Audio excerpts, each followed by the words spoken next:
நடிகர் டேனியல் பாலாஜி மறைவை தொடர்ந்து தற்பொழுது மற்றொரு பிரபலம் மரணமடைந்திருக்கும் செய்தி தமிழ் சினிமா ரசிகர்கள் மத்தியில் பெருமளவு சோகத்தையும் ஏற்படுத்தியிருக்கு. அது மட்டும் இல்லாமல் திரையுலகினர் மத்தியில் பெருமளவு அதிர்ச்சியும் ஏற்படுத்தியிருக்கு. பல படங்களில் துணை நடிகராகவும் காமெடி வேடத்திலும் நடித்து மிகவும் பிரபலமான நடிகர் தான் விஸ்வேஸ்வர ராவ். இவர் திடீரென மரணமடைந்துள்ள தகவல் திரையுலகினர் மத்தியில் அதிர்ச்சியை ஏற்படுத்தியிருக்கு.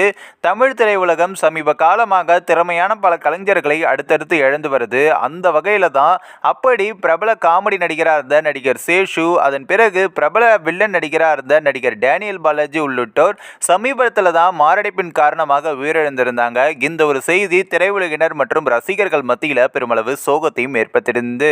இதனைத் தொடர்ந்து தான் தன்னுடைய 6 வயதிலிருந்து தமிழ் மற்றும் தெலுங்கு திரையுலகில் நடித்து வந்த நடிகர் விஸ்வேஸ்வர ராவ் மரணமடைந்துள்ள தகவல் வெளியாகியிருக்கு. இவர் குழந்தை நட்சத்திரமாக இதுவரை சுமார் 150 படங்களில் நடித்திருக்காரு அப்படின்னும், அதே போல தமிழில் ஏராளமான படங்களில் காமெடி நடிகராகவும் குணச்சித்திர வேடத்திலும் நடித்திருக்காரு. பல்வேறு சீரியல்கள்லையும் நடித்திருக்காரு. அது மட்டும் இல்லாமல் 350 படங்களுக்கு மேல் நடித்திருக்காரு. 62 வயதாகும் இவர் உடல்நலக்குறைவு காரணமாக உயிரிழந்ததாகவும் சொல்லப்படுது. மேலும் நாளை இவருடைய இறுதி சடங்கு நடைபெற உள்ளது தெரிவிக்கப்பட்டிருக்கு. தற்பொழுது இவருடைய உடலுக்கு ரசிகர்கள் மற்றும் பிரபலங்கள் அஞ்சலிக்காக சென்னை சிறுசேரியில் இருக்கக்கூடிய அவருடைய வீட்டில் வைக்கப்பட்டுள்ளதாகவும் சொல்லப்படுது. இந்த ஒரு தகவல் தற்பொழுது ரசிகர்கள் தொடர்ந்து இவருக்கு அஞ்சலியும் செலுத்தி வராங்க.